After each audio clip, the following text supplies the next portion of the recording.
Hello, it's Alex and I'm here today fitting some relays to my Marina. The reason being is I have got some halogen headlamps that I've put in this, and they draw a larger current, I think, than the seal beams, and it's old wiring, and this thing only has 2 fuses in the fuse box and everything runs off of it. So yeah, I'm going to put a couple of relays in, one for dipped beam and one for main beam. I already made a start on it, so I'll show you what I've done, and I'm going to continue to finish the job. So each relay has 4 pins.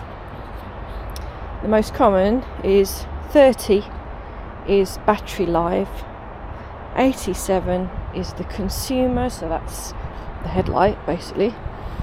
85 is commonly the ground or the earth, then 86 is the switch, which is the switch on the dashboard or wherever.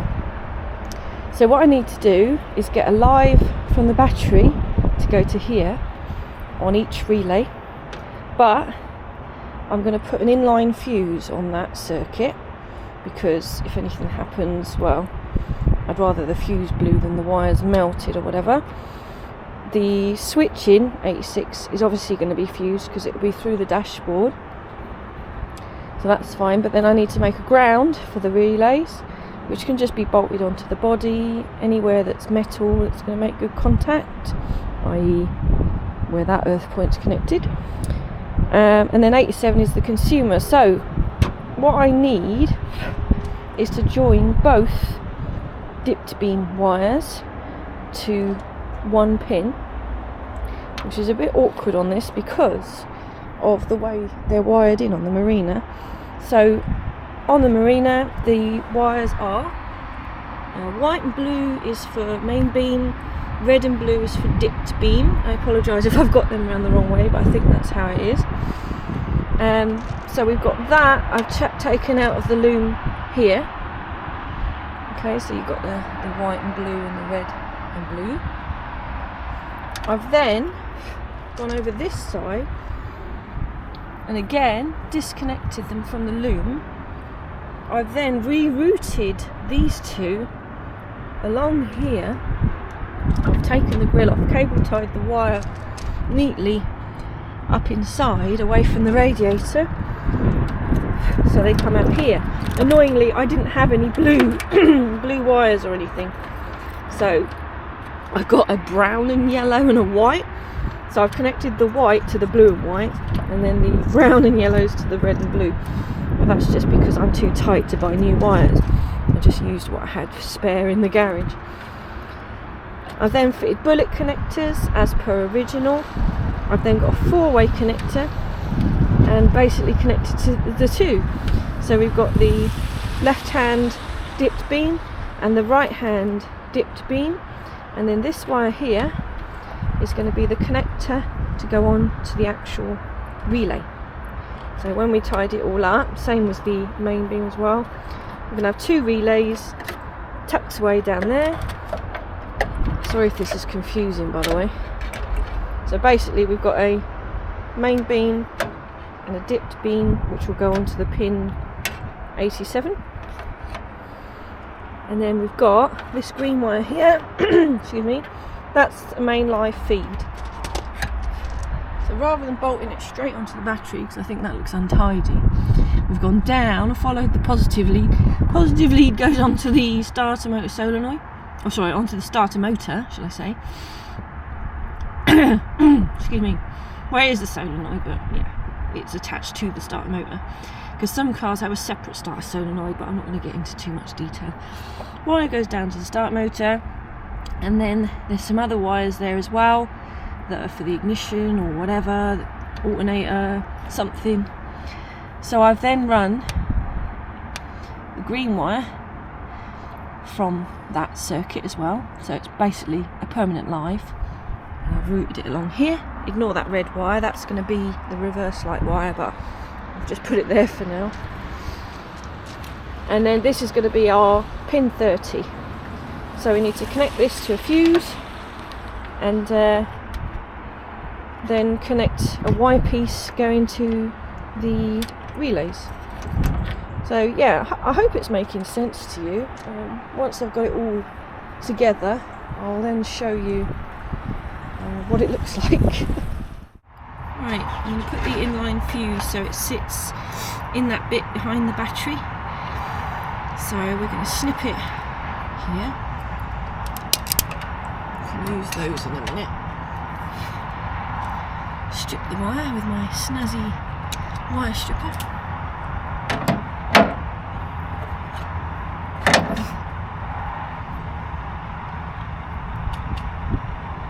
Oh, a bit of wire stuck in there. There we go. Oh, I can't do it with that hand still. There we go. And then, is this big enough? Yeah, big enough. Get a bit of heat shrink.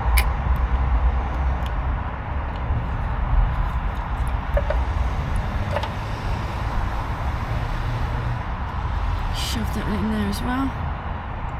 There we go.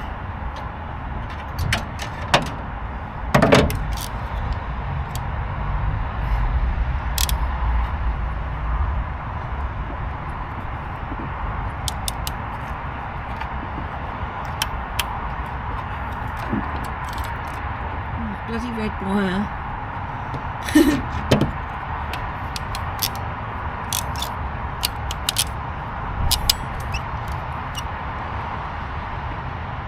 And these pliers have got a mind of their own at the minute.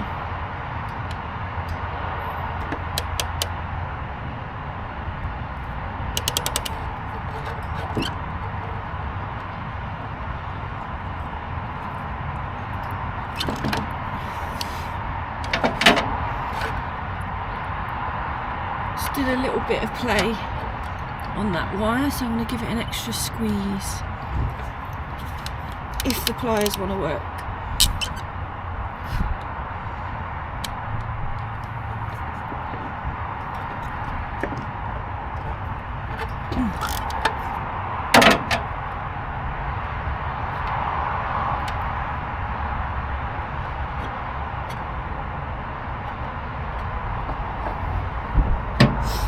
I don't like it when there's still movement on the wire.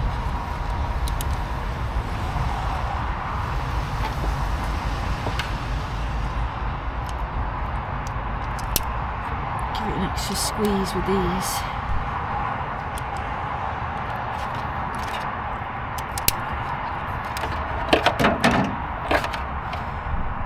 That's better. There's no play on that now. Oh, my hair's a mess today. So's my camera work. Look at you, you're all wonky over there. Yeah, just going to pop a bit of heat shrink on. Again, this is me using scrap bits of wire I got kicking about. Ideally, you'd want to do a red one all the way, so you knew. Oh, it's windy today, so I don't know if we can get the heat shrink to shrink. It'd be nice. Don't be doing this near the fuel system now, will you?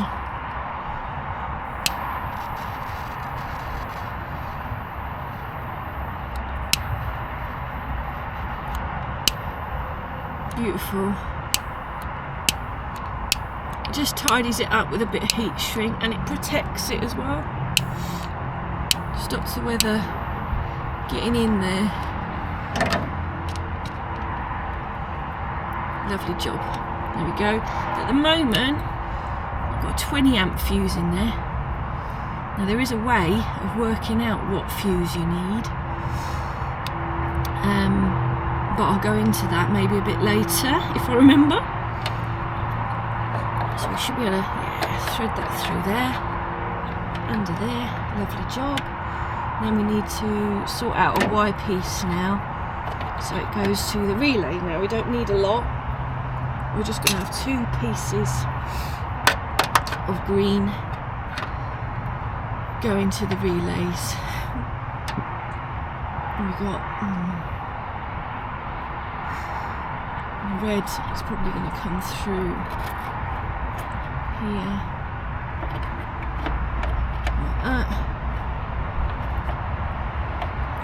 way through,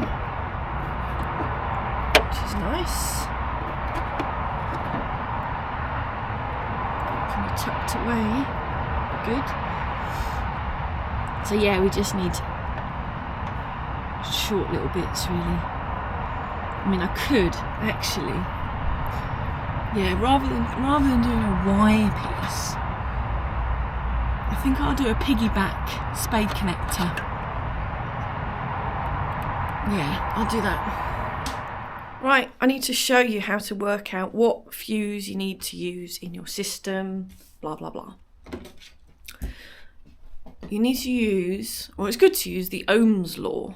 It's a simple way of doing it. I learnt it at work. I'm not good at maths at all, so I will be using the calculator at some point. Actually, let me get my calculator ready on my phone. Here we go, calculator ready. So, the Ohm's law commonly is a triangle, like that. I'm going to do 2 of those. That one's bigger than the other, look. So basic one, we've got voltage, amps, and resistance. And this one we're going to put wattage, which is power, basically. So some triangles have a P. Wattage, voltage, and amps. They do write it down differently when you look. I think they use the letter I instead of A for amps. I can't remember exactly, but this is how I do it. So if I needed to work out the amps, so I'm going to be fitting a fuse in line. So bear in mind, I've got 4 headlamps attached to that fuse. Okay, each headlamp is 60 watts. So each bulb is 60 watt. 60 watt. Well, I've got, sorry, I said 4 headlamps. I've got 2 headlamps, but there's dipped and main, and I think, and I might be wrong, so tell me if I am wrong. Hang on, let me just have a look, because I don't want to get it wrong. Well, it's looking like it's labelled 60 watt. That 60 watt is the maximum wattage. So we've got 2 of those, 2 bulbs, at maximum 60 watts. So 60 watts times 2 equals 120 watts. Okay, so we've worked out we've got 120 watts, so we need to do 120 watts divided by 12, but we'll put 120 divided by 12 equals hang on, I think that's 10, isn't it? You think I would know, wouldn't you? But no, my brain doesn't work like that. It's 10. There you go. 10. So 120 watts divided by 12 volts equals 10 amps.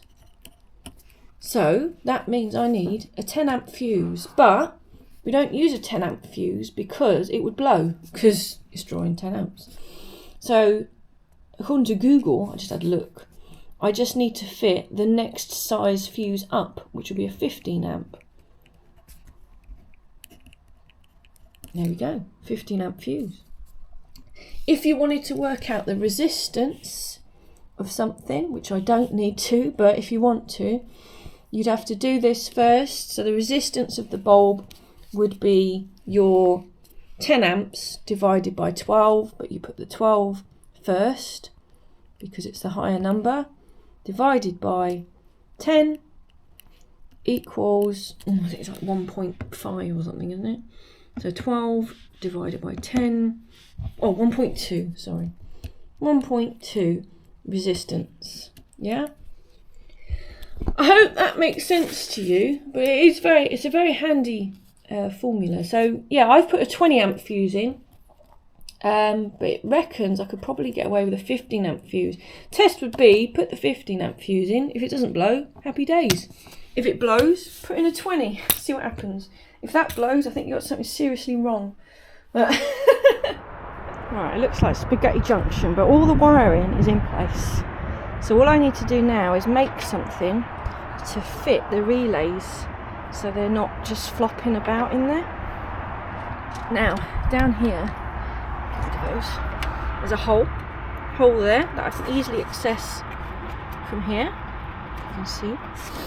So I'm thinking I'll get a bit of metal, a stud on it, so I can put the stud through and do it up, and then have 2 little studs coming off of it so I can attach that.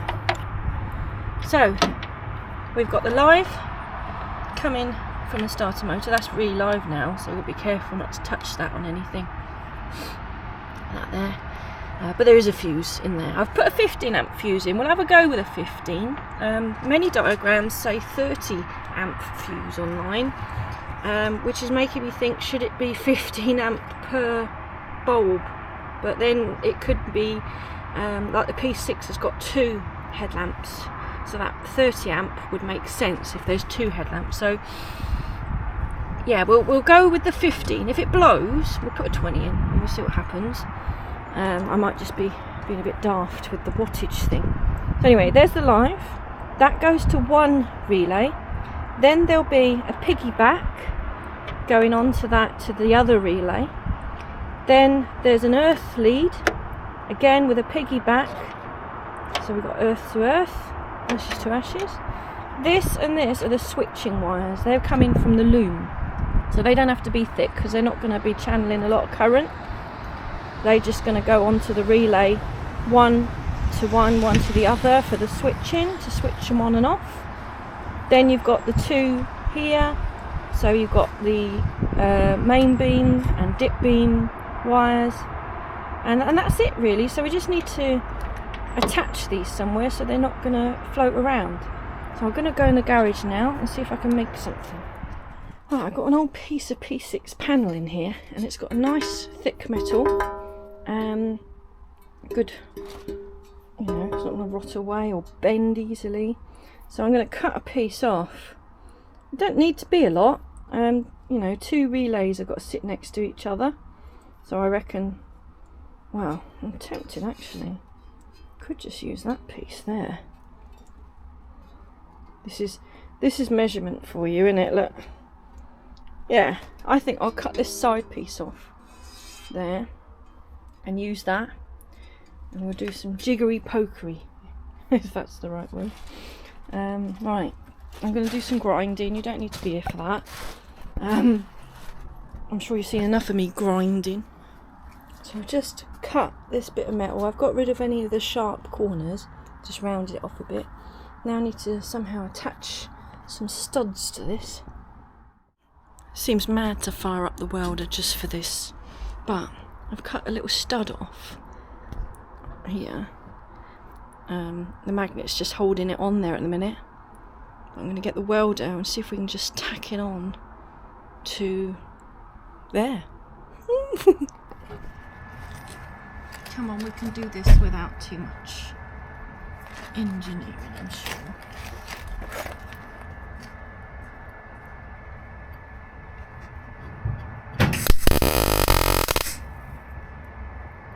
Oh.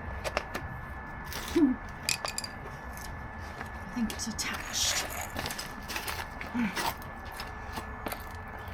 Yes, there is some attachment. That's good.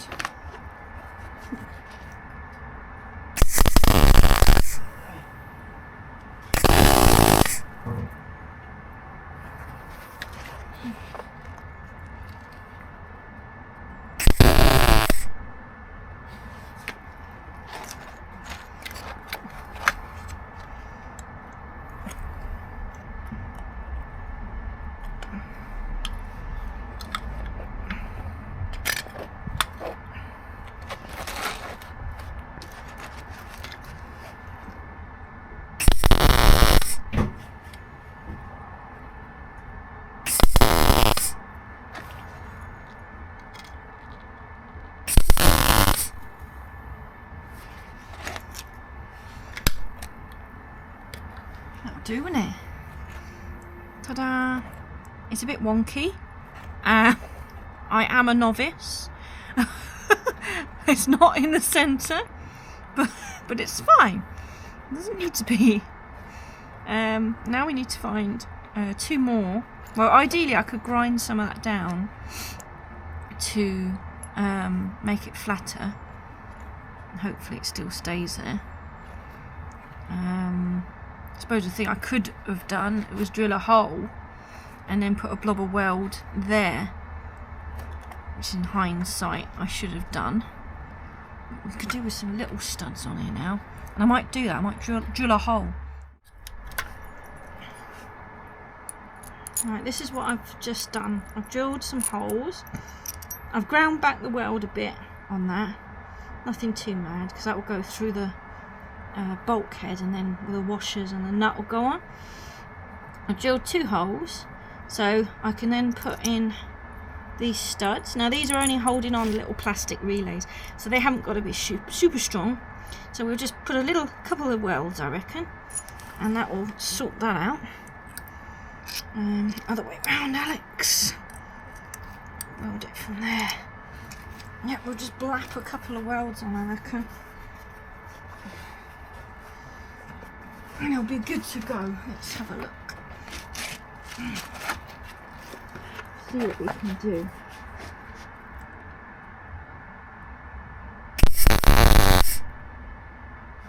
On there. Yeah.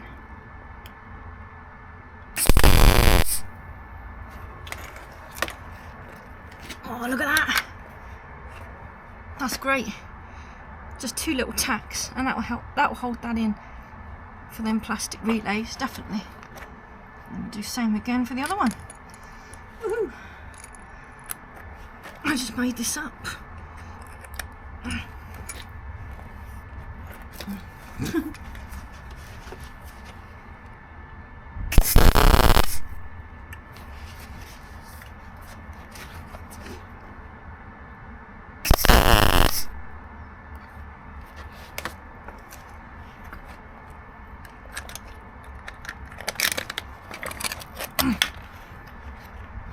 There we are. I have made a makeshift relay holder. I better put a bit of paint on it now. Give it a wire brush. Put a bit of paint on it, because it will just go really rusty. Yeah, cool. I'm happy with that. Right, that's my bracket finished, painted, and on the car, it's actually, I painted it Rover P6 tobacco leaf colour. The inner wing here has been painted what I would call sand glow, and obviously my car's harvest gold, but I don't think tobacco leaf looks out of place. So I've mounted it here. Here's my little bracket that I made earlier, and it's bolted through the grill. You can see inside there's a nut. Nice and inconspicuous, and then I can then mount these bad boys on there, out the way. Very happy with that. I knew I shouldn't have done this job in the dark last night. There's just a couple of little things that I'm not happy with myself.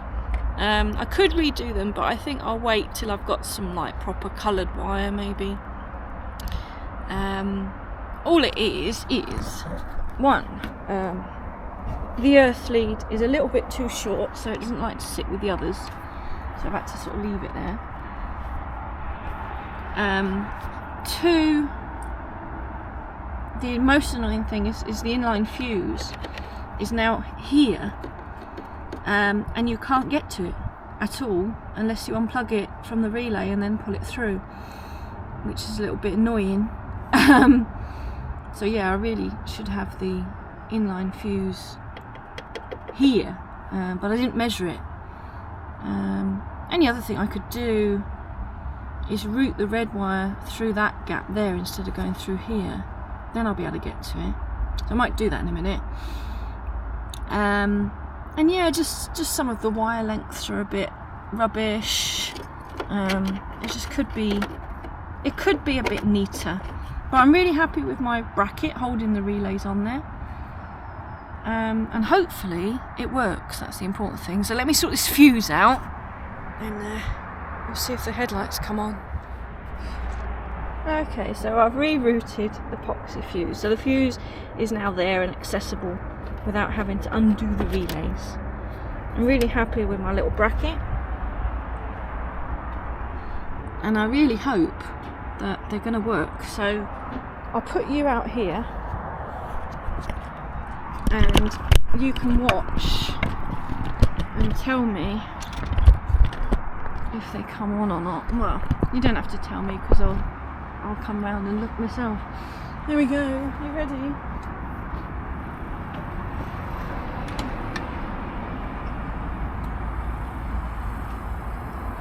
So that should just be side lights because they're not on a relay.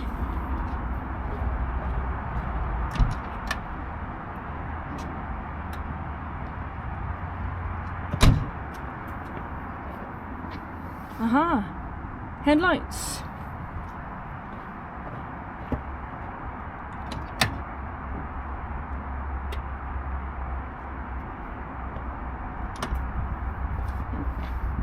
Full beam. Oh, I'll tell you what, I didn't even hear the relays click. They're quiet. I'll put you right by them and you can tell me if they click or not, but they're obviously working because they're on. And I tell you what, I don't know if it's just me, but they look brighter. Probably because they're not putting all that power through the whole loom. So, it was a faff and an effort to fit these epoxy relays. And obviously it's not original, but I think it's a lot safer myself. Right, yeah, let me pop you by the relays. Have a listen. Listen if they click or not. You won't see anything.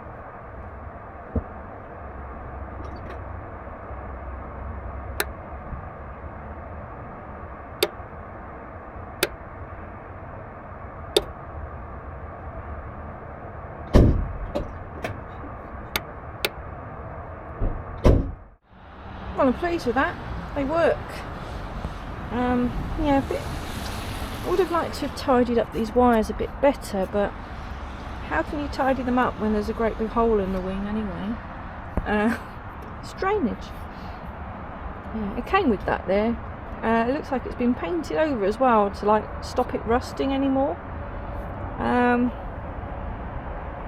I really should put some fiberglass or something. Even a bit of tape, because then it will direct the water down here rather than in the engine bay, wouldn't it?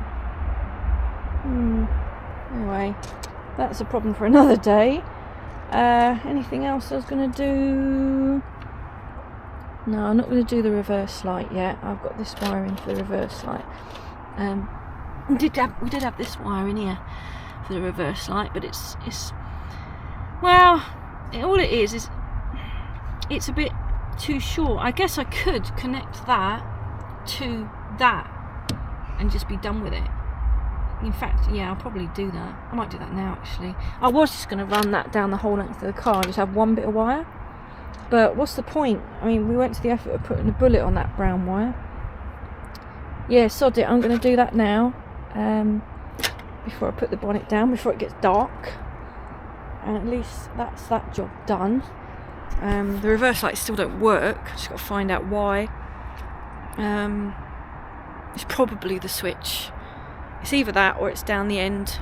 Actually, the reverse lights themselves, I don't know if they got bulbs in or... Well, they must be. They look LED, but it can't be because they're original. So, yeah, I might fiddle about with that, but... Well, just before I go, I've got an inductive amp clamp here. So you put this around a wire and it can read what amps are flowing through. You won't really find one of these with DC amps. You find it with alternated amps, but not the one with the flat line underneath. So if you want to buy yourself one of these, don't get fooled. Make sure it's got DC amps. So yeah, what I want to do, out of curiosity, we shall put headlights on. We'll put this around the wire for the headlights, which is the red one. Hang on. We need to get this right because we need to measure both, you see. So it'll be the purple wires that I put in. Hang on. too many things going on here. Let me put my hand down here.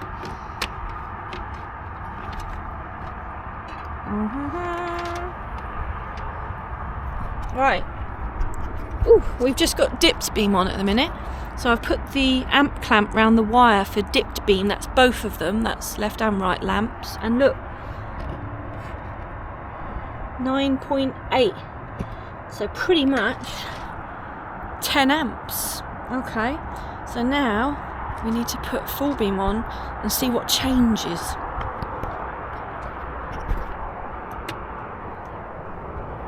Main beam. Let's see what the amp clamp says. Ah, see? So the dipped beam now is 0 because that's drawing 0. So if we put it round, get round there. Get round there. Oh look, 11 amps. Just under 11 amps with main beam on. There you are, 11 amps. I just wiggled it a bit. Okay, so it's drawing 11 amps. And that fuse in there is 15 amps. So that's good. That means if something happens, say the relay falls off, it shouldn't do, and shorts out, then it will draw more than 11 amps then. So the fuse will blow. So that's good to know. The Ohm's law thing did work, and I was right, 60 watt per function, you know. This amp clamp is a lifesaver, because if you've got something draining your battery, if your battery keeps going flat, you can put that round. You see there, it's drawing a small current. That would just be the radio memory, less, you know, 0.20 less than. The maximum you want to see is 0.30 really, so that's fine. But yeah, it's handy to find, you know, things that are draining the battery. Anyway, I'm going to put you back in the house now because your battery's getting flat. So thanks for watching. Bye.